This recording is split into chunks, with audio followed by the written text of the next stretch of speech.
Today on Bible Conversations, we're going to be talking about being a first century Christian in 21st century America.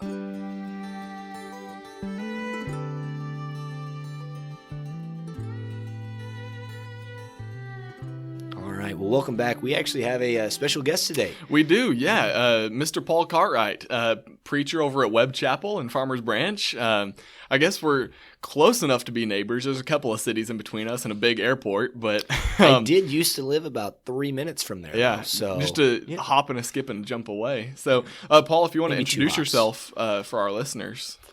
It's good to be here today. My name is Paul Cartwright. I am the preaching minister at the Webb Chapel Church of Christ over in Farmers Branch, although it's all Dallas, right? Yeah, it's all Dallas. But I've been there for about 5 years. I'm married to April. We have a daughter named Emma. She's 11 years old. And we have been involved in ministry all throughout our marriage. We've worked in Arkansas, California, Texas. And for the last 5 years, have been in preaching ministry. Prior to that, I was doing youth and family ministry, associate kind of minister work. But good to be here in the Metroplex. Kind of found you guys' podcast and reached out, and it was really good to get to visit with you guys. And glad to be here today. Yeah, well, we're happy to have you. This is, I think, going to be an interesting topic. The irony of the statement being a first century Christian in 21st century America is that if you're a Christian, you're a Christian. Regardless of if it's first century or not, right? Well, regardless of the location that you're in, regardless of the time that you're in, regardless of anything, if you're a Christian, you're a Christian. And that, I think that has a very specific connotation, right? We are a follower of Christ, right? Yeah. They were first called Christians in Antioch because they followed after Christ. Yeah. And that's what we want to do today. That's what we're trying to do. Well, and the cool thing about that that word Christian is that when you break it down, if you take Christ away, you're just left with I-A-N, Christian. That's like the ending of it. And I always like to say that stands for I am nothing. If you take Christ out of Christian, you are nothing. I like that. You know, that's what it means to be a Christian. It's all about Christ. Mm-hmm. So, well, Paul, I kind of want to turn it to you first. You mentioned that you've been studying in Hebrews a lot and preaching out of Hebrews. And so in regards to speaking about being a true Christian, I guess that's really what we mean by a first century Christian in the 21st century. Mm-hmm. In regards to being a true Christian in the 21st century, what are some things from Hebrews that just have stuck out to you in your study?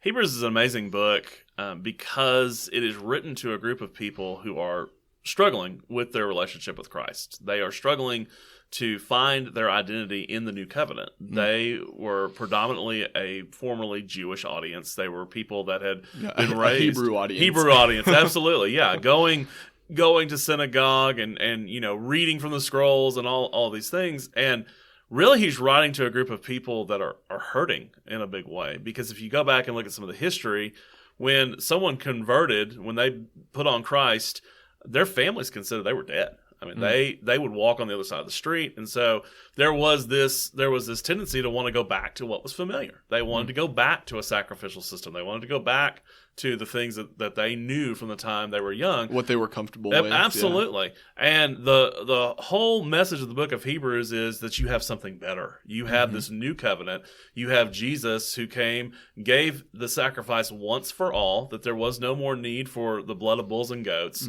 that you could have an audience with God, that he is at the right hand of God as the mediator of the new covenant, of the author of perfecter of our faith. And so in so many ways, he's writing to a group of people that want to go back to the life that they had before they were Christians. And I think we're still dealing with that today. I think we're still seeing people that say, well, before I was a Christian, I could participate in this and I could do that. And I look at my friends that aren't Christians, I see all the good things that they have, and I want those things. I want to be a part of that. That life looks so fun. Yeah, it looks so enticing. And in a way, that's really what was going on with these folks. They looked at their actual physical blood families and said, I can't be a part of festivals anymore. I can't be a part of these things anymore, and I miss it. Yeah. And so I think the book of Hebrews, it highlights Jesus as our high priest. It highlights him as the author and perfecter of our faith. It highlights him as the mediator of a new covenant. And that's what people need to hear today, is that there is something better than this world. There is something better than a life of sin. There's something better than what you have known in the past, and what that something is Jesus Christ and Him crucified. Yeah. No, that's really good. I mean, I've never thought about the parallel as that way, as far as, the Hebrew Christians wanting to go back to their Hebrew roots, and Christians today wanting to go, back to the life that they died from. Yeah. Well, and so I think something that's really interesting about Paul's writing is when he writes to, and obviously we don't know if Paul wrote Hebrews, right? This is me talking about the other letters, not his other letters. I mean, Paul wrote it. I know you think that. I'm pretty. Although I heard someone today say it might have been Jude. I had never heard that before, but I am kind of the opinion that it's Barnabas. But okay, anyway, all right. Regardless of who wrote Hebrews, right? Paul's letters that we can verify as being written by Paul because he wrote it in his hand and says, anyway, he's writing to a bunch of churches that were Gentile and Jewish Christians. Mm-hmm. And these Jewish Christians, right, I mean, you see the issue of circumcision come up quite a bit, right? Because the Jewish Christians believed that it was necessary in order to be a part of that. And so this kind of goes to your idea and your discussion on going back to what you were used to, right? Mm. Circumcision of the flesh is not necessary. It is absolutely unnecessary. It's circumcision of the heart. That's what's necessary. That's what's required. And for people to want to go back to what they had because it's comfortable, because it looks better, because it looks fun, because of whatever, is kind of a trend that has been happening for the last 2,000 years. Mm-hmm. Yeah. It's not new. I think really today what's causing a lot of that, and what is at the root of that, is that people have confused being a Christian with being a good person. Yeah. And there's so many people that are good people, genuinely, but claim to be Christians, but don't live a life as though they're following Christ. Right. And so then Christians, true Christians who have put on Christ in baptism, folks that have died to their old life, then see someone who claims to be a Christian. Right. Does not live for Christ, and there's so much confusion as far as like, wait, that life looks good, but they're still a Christian too, so maybe that'll work for me also, and it just doesn't work that way. Right. Yeah. So I think that's where we find a lot of the confusion in regards to, falling back into an old lifestyle. Yeah. Well, and I think so many people see Christianity and being a Christian is something that's just inherently not fun. Yeah. Because you don't get to do X, Y, or Z. And the reality is being a Christian is the absolute greatest thing that's ever happened to me. Because the people that I'm surrounded with are fun. Mm-hmm. The things that I get to do with those people are fun. Mm-hmm. If you're so concerned about consuming materialistic things, right? If you're concerned about consuming alcohol, you're concerned about doing drugs, you're concerned about, being sexually active before marriage, you're concerned about all those things, well then, yeah, Christianity is probably not going to look fun to you. But if you understand... It's all a matter of perspective. It is. It's all a matter of perspective, right? If you understand what you're gaining from not doing those things, and if you understand what you're foregoing, right? I mean, all the consequences that come along with that, and you understand what Jesus has done for you, and that when you are baptized into Christ, you are forgiven of your sins. I mean, you're washed clean. You are a clean slate. And you understand what that actually means, then all of those other things just lose their shine. They lose their sparkle, right? I mean, the devil likes to make things that are sinful look just awesome, right? And they're not. Well, and I was talking about this past Sunday night when I was preaching, that Satan, his best lies are laced with truth. Absolutely. He intertwines lie and truth, and it's still a lie because it's a lie just because it has a little bit of truth in there. He did that with Eve. He did that with Christ, taking truth and lacing it with the lie. It's still a lie, but it's hard to see it that way. Yeah. And so he makes things that are sinful, that are wrong, laced with truth. You can still be a good person and participate in this activity, this thing that is sinful. Yeah. You can still do that. Look how good it is, and look, this person is a Christian too, and they're doing it. Yeah. And all of that is just, that's how Satan is so crafty. And I think that's why Hebrews appeals to me on this topic, especially. And I know the old saying is, whatever book you're teaching out of is your favorite book at that time. That's so true. We were, this last week we started chapter 12, which is the follow-up to 11. And 12 starts off with, we're surrounded by this great cloud of witnesses. They've just talked about these great heroes of faith. But in chapter 12, it talks about Esau. And Esau is a prime example of people in America today. Esau had been out hunting. He was tired. He wanted instant gratification. He wanted something to eat. Yeah. And his brother had fixed some soup. And he said, I really want a bowl of that. I said, fine, give me your birthright. He traded away everything he had for a bowl of soup. A bowl of lentil soup. Yeah, exactly. Not even good soup. Yeah. It's not like it was tomato soup. Right. Right. Or a nice hearty beef stew. Yeah. Or anything other than lentil.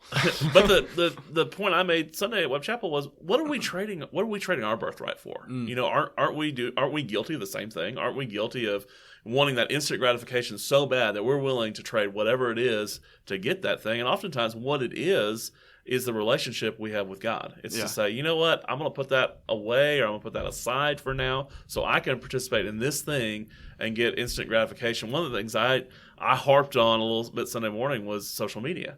I said, how many of us are willing to put that snarky comment for that moment of instant gratification that could ruin our ability to share our faith with somebody? I said, how many times are we writing things that are just toxic and terrible on Facebook, and then we're putting up Bible verses at the same time? Yeah. What does that say about us? And I think that's the same struggle they had in the Old Testament, the same struggle they had in the New Testament, was trying to have your cake and eat it too. Yeah. And that was never okay with God. It wasn't okay in the Old Testament. It's not okay in the New Testament. It's not okay for us living under the new covenant, which Jesus gave his blood for.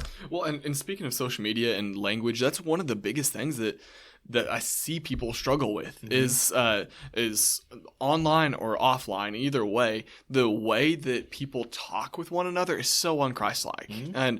And going back to Hebrews again, in chapter 4, we read in verse 12 of chapter 4 that it says, for the word of God is living and active, sharper than any two-edged sword, piercing to the division of soul and of spirit, of joints and of marrow, and discerning the thoughts and intentions of the heart, i.e., God knows your heart. Absolutely. And you cannot hide it from him. Whatever you think is private may be private to the world, but it's not private to God. That's right. And so in regards to our language, it's so important because there is nothing hidden from God. And there are so many opportunities to use foul language. And I'm not even talking about cussing here. Right. You may be someone who's like, I have never said a cuss word in my life. But if you talk to people in a rude way, if you use coarse joking, if you demeaning gossip, if you demean people, if you gossip, if you talk about people behind their backs, there are so many things that in regards to our language, I mean, that's how you see someone's heart. Mm-hmm. What comes out of your mouth is a reflection of what's in your heart. Absolutely. Well, all of this reminds me of James chapter 3. Not going to read all of it because there's quite a bit there, but verse 9, talking about the tongue, right? Mm-hmm. It says here, with it we bless our Lord and Father, and with it we curse people who are made in the likeness of God. From the same mouth come blessing and cursing. My brothers, these things ought not to be so. And that's what you're talking about on social media. Yeah, absolutely. and it was true when James wrote it, and it's true today. I mean, we have got to... We have just found ways to make it palatable. And easier to do and harder to see and all these things. And it doesn't matter whether or not our intentions are good or bad. If what we're saying is hurting someone, then we need to be repentant of that, and we need to, be aware of that. Absolutely. I think one of the most interesting things in regards to this discussion about being a first century Christian in the 21st century is that there is nothing new under the sun. And I've realized that more and more. Hey, did you get that from the Bible? I did, yeah. But I've actually realized that more and more, as I've gotten out of college and spent more time as a minister, that, the things that we read about the church and people really struggling with in the New Testament, I'm like, we have those same struggles. Like we like people just have never gotten over that. Yeah. Like some of the things I think about is language. James is saying you shouldn't out of the same mouth have foul language and have blessings to the Lord. And yet they struggled with that when James wrote that. We struggle with that today. Another thing is the argument about who is the greatest in the kingdom. Jesus is 12 apostles struggled with that before he was even crucified. Right. And The sons of thunder. And we still struggle with that today, though. Like, that's not something that we've just been able to say, all right, we are all getting over this. This sin has been around too long. Let's knock it off. I would say that we struggle more. And let me qualify that a little bit. So go back to the beginning. Go back to Acts chapter 2. It says in Acts chapter 2 they met together daily. They were together all the time. Go into Hebrews chapter 10. Don't forsake the assembly. Consider how to stir one another up towards love and good works. Yeah. We relegate our meeting together sometimes to, at the most 3 times a week. We're together Sundays and Sunday morning, Sunday night, Wednesday night. And then we don't see these people that we call brother and sister any other time. We don't communicate with those people. The beauty of the church, and the way I believe that the Lord intended for the church for it to be, was that we are doing life together. And we're together so much that we know when somebody's struggling. Like a family. Like a family, absolutely. We become a community. Absolutely, yeah. Right? And I think, when you look around at your neighbors, or you look around at your actual family, or you look at people that you're close to, even your close friends, right? You know what's going on in their lives. Yeah. Because you're talking to them about it. Well, and what's the difficult part about that is, I'm going to play a little devil's advocate for y'all real quick. How could you? But in America, we have the opportunity to drive, frankly, quite long distances, even just to go to work. Sure. And therefore, with so many different congregations around, I mean, there's probably like 15 miles from us and Farmers Branch. And yet there's people all over the place that, longer than 15 minutes, but 15 miles. No, about 30 miles. Because you're driving on a highway. Okay, maybe. As the crow flies. Okay. But because we have this opportunity to drive, to choose wherever we want to go, to choose where we want to work, then you're not really living close to the people within your congregation, your brothers and sisters. And so that sense of community, that sense of family is harder to get to. And so that's one difference, I would say, between Jesus advocate here. Okay. So anyways, I'm laying out the difference between first century, 21st century is we're more spread out. Yeah. So you're definitely more spread out. But we also have the ability to travel further faster. Absolutely. We have the ability to talk to one another on an instant. I mean, I can literally pull up my phone and video chat my wife, who is 15 minutes away from me, and see her as if she is in this room right now.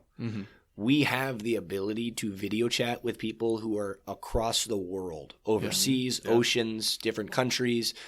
We have the ability to translate languages like we never have before, right? I mean, after the Tower of Babel, when God confused all the languages, we now have the ability, right, Google Translate, to translate all the languages. We have so many options and available things for us to do in order to communicate and to talk with and to be with one another, and we don't. And I'm not saying that as those who are listening, you guys aren't doing it. I'm saying as I am not doing it, right? Like I think as a collective whole. People, absolutely. And lack of community breeds sin. I fervently believe that, because go back to, I know you went to Fruit Hardman, I went to Harding, and you were part of a campus ministry, I know that. And so even when you were in those settings and you were with those people every day, there wasn't a lot of room for you to have, secret sin, because those guys and girls knew you and you knew them, and you held one another accountable. The guys that I lived in the dorm with, the brothers really that we were in club with, I mean, everybody knows what's going on with everybody. Yeah. So, as far as what I'm talking about here in Hebrews 4, with God knowing the intentions of your heart, really, we should be so close as brothers and sisters in the church that we should be able to also know each other's hearts. Absolutely. Yeah. Well, I kind of want to change tact just a little bit. With regards to being in America, right, specifically, we have this American dream. Right, I want this really big house, this nice house where I have way too many rooms to put all the furniture that I don't ever use in. Right, of course. Right, because that makes sense. I want to have the nicest car where it's Ford Raptor, baby. It's another mortgage payment. That is honestly. Have you seen the Ford Raptor? I have actually. Insane. Went to the state fair. There's actually slight, I guess, plug for Ford. Not really. The new Ford Ranger they've got coming out is that's the small truck. I know it is, but that's what I want because it's under $20,000, and it's nice. called the Maverick. I saw. So I mean, Maverick. All right. Anyways, I'm probably proving your point right now. You are proving my point, right? We want all these things, right? Well, man, the car that I have right now, Works just fine. Gets me from point A to point B. Did you get AC back in it? I did get AC back in it. It does work right now. Yeah. So I had to put refrigerant in there. So I had to learn how to do that. YouTube is a wonderful thing, right? We can learn so many things. That's right. Goes back to the technology thing, right? Using it for good. And anyway, we have this American dream where we want that big house with the white picket fence and all of these things, right? And Paul, back in the first century, essentially had the quote-unquote American dream for his time. Mm-hmm. He was a Hebrew of Hebrews, right? Philippians chapter 3, starting in verse really 4, right? He's talking about how he can, if he wanted to, he would have confidence in the flesh. Mm-hmm. There is nobody else that could have more confidence in the flesh than Paul. If you needed confidence. If you needed confidence in the flesh, right? Yeah. He says that he was circumcised on the 8th day of the people of Israel, of the tribe of Benjamin, a Hebrew of Hebrews, as to the law, a Pharisee, as to zeal, a persecutor of the church, as to righteousness of the law, blameless. That's a lot. A Hebrew of Hebrews. Mm-hmm. He's like, I am the MVP of Hebrews. Yeah.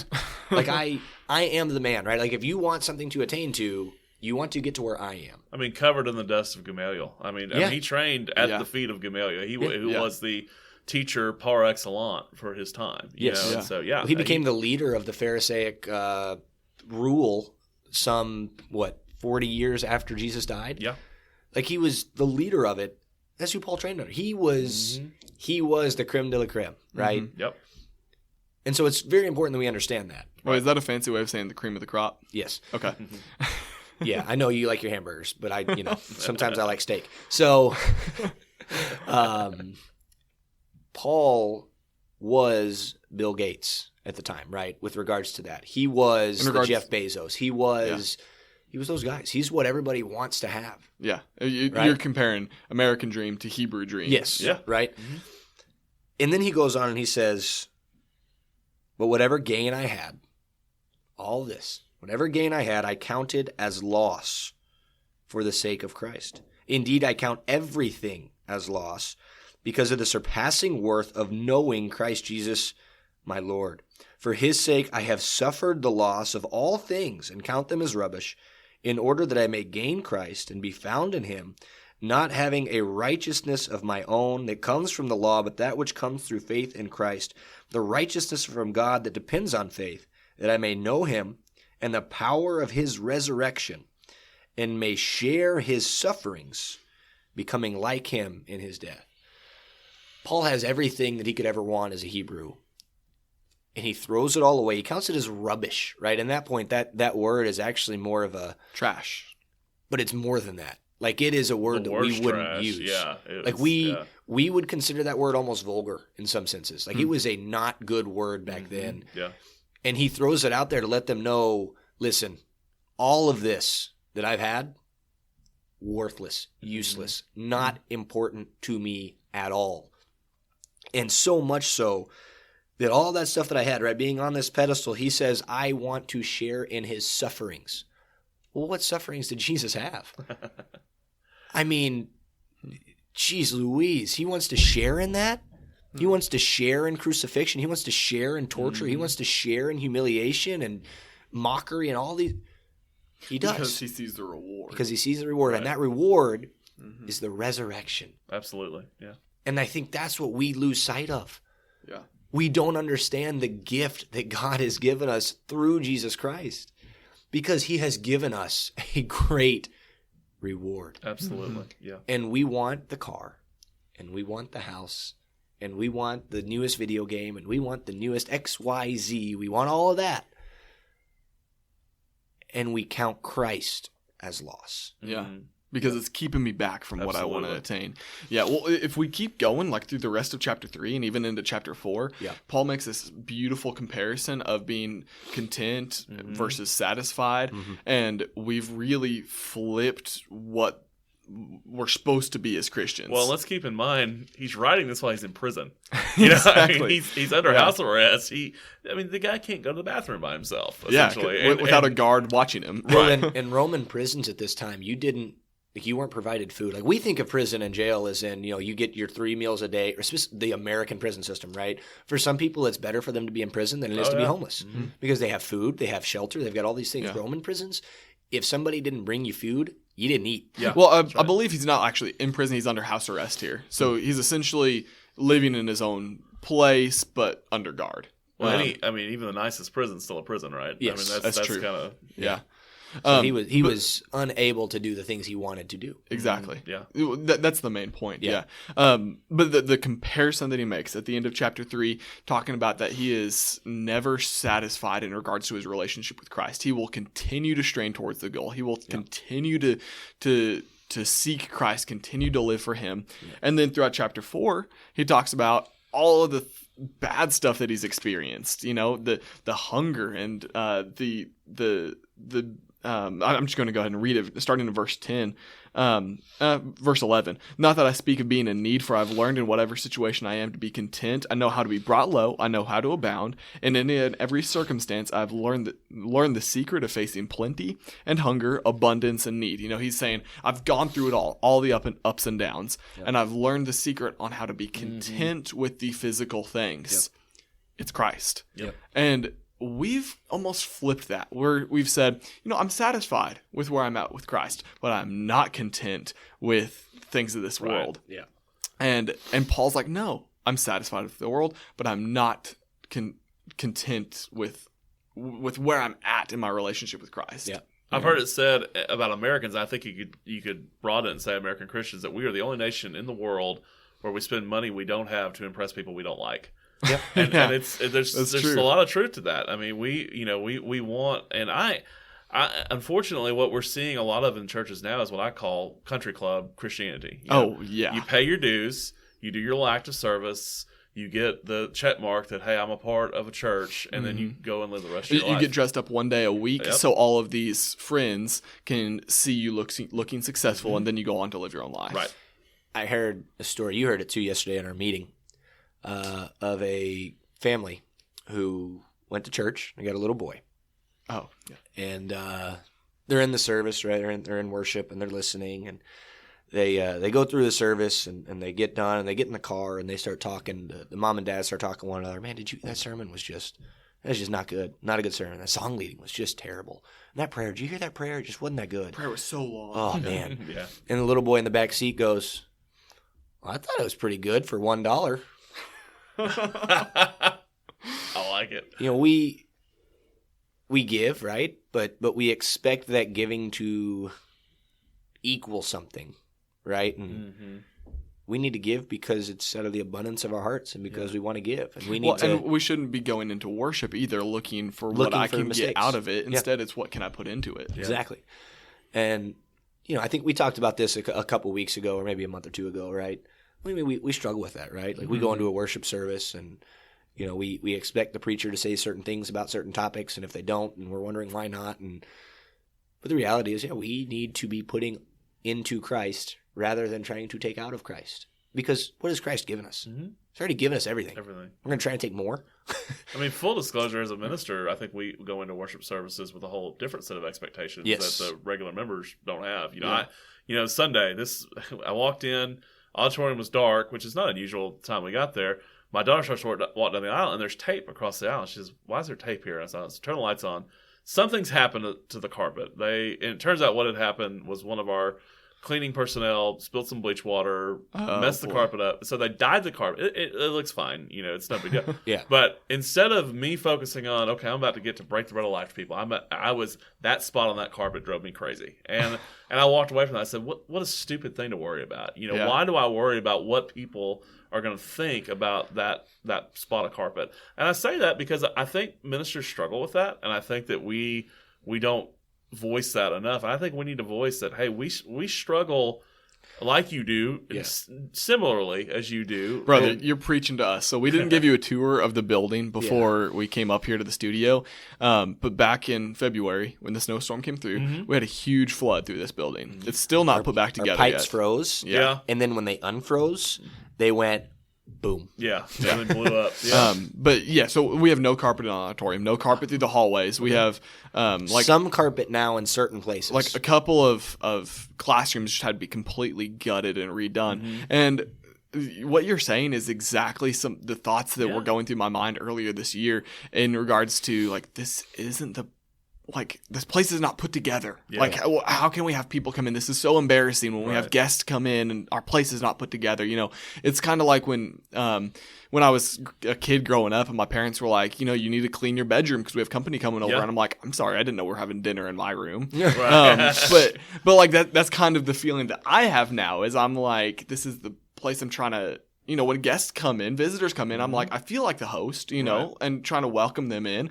And that it's just a distraction, and my mind just is not right in regards to what we're actually doing here. I think we also focus a lot on getting onto what we focus on. I think we get back to this here in a little bit, but who's doing the song service? Mm-hmm. Are they here? Yeah. Who's doing closing prayer? Do they remember they're doing closing prayer? Yeah. Going around checking them in to serve. Yeah. Mm-hmm. And so, you know, and I know you do a lot of that, right? Mm-hmm. And so I'm very grateful for that because it does take my mind off it a little bit.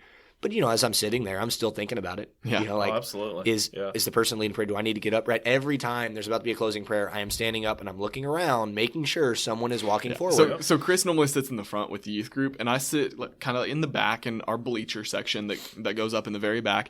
And so when the closing song is starting to wrap up, I'm like looking around. I'm like kind of like staring at the guys as across the auditorium, like, is he going to get out of his seat? Is he going to get out of his seat? And then like the song closes, and then the guy stands up to walk forward, and I'm like, oh man, he's going to walk up, and Chris is going to walk up because Chris doesn't see him coming, and I'm just like, this is a train wreck, and I'm watching it from the back. And that's you know, and those are some of the things we focus on, right? But the reality is, and this goes to your point, right? Our focus needs to be on the Christ. Absolutely, yeah. Our focus needs to be on God because He has given us everything, and He deserves.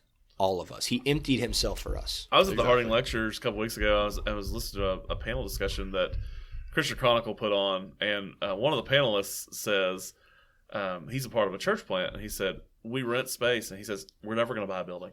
He said, because we don't want to focus on the hassle of having a building. He said, we understand that there's some benefits to having a building and things like that, but it kind of got me to thinking about kind of what we're talking about today, this whole idea of Christianity and what's really important to us. And unfortunately, sometimes it does become the color of the carpet. And sometimes it does become what kind of light bulbs we use and those kinds of things. When color of the carpet. Things, or having carpet in your case. I mean, that, you know, and so, you know, I think sometimes we need to take a step back and we need to ask ourselves this question.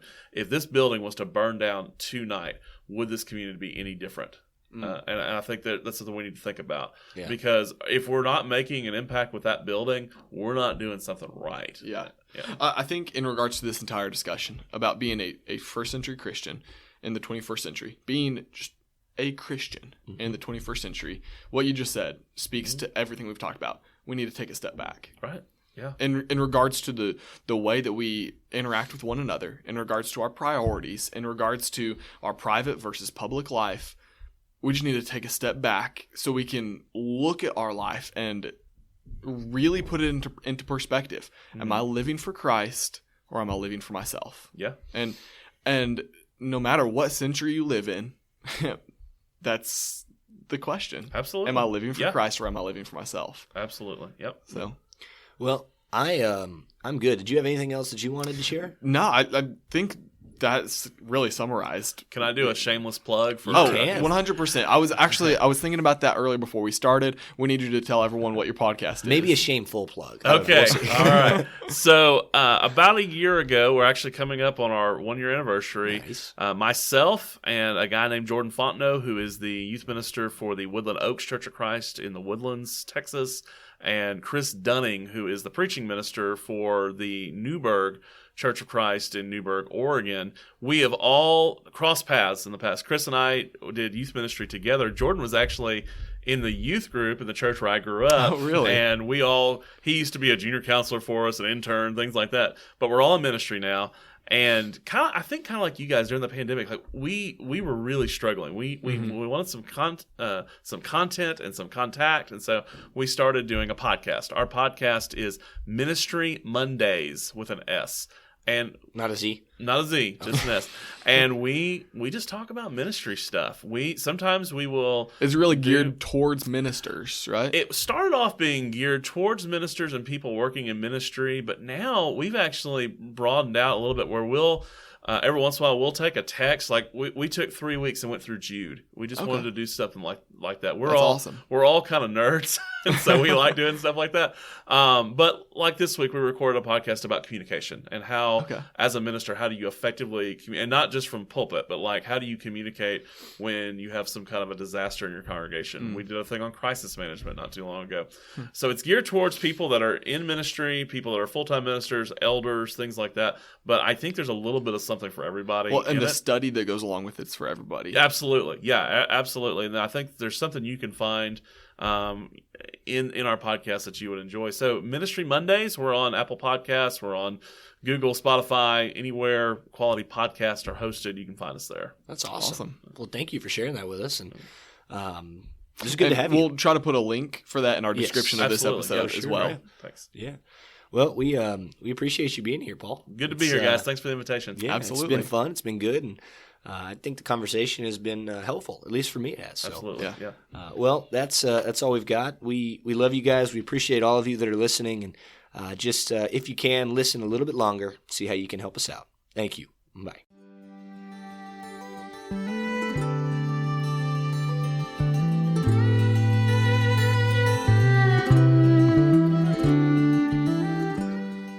Thank you for listening to another episode of Bible Conversations. We want to encourage you to check out our proud partners, Ministry League. They have a website as well as an app that you can download from your smartphone. Yeah, not only that, but also be sure to send us an email. You can reach us at kcocbibleconversations@gmail.com. We'd love to hear from you, what your thoughts and comments are on today's episode. And if you have any questions or any comments, anything that you would like to let us know, please send us a text at the following number, 972-905-0856. Yeah, and that way we'll be able to get that comment and get back with y'all as well. And please leave reviews and comments. I know there's a lot of places that you listen to this podcast that you can leave comments and reviews. I know Apple Podcasts, I'm pretty sure iHeartRadio and others, you can leave reviews and comments as well. And last, but most certainly not least, we ask that you share this with your friends. We do our best to provide biblical and strong discussion, and we hope that you can feel free to share that with everybody that you love and come in contact with. Thank you all so much for all of your support. We love you.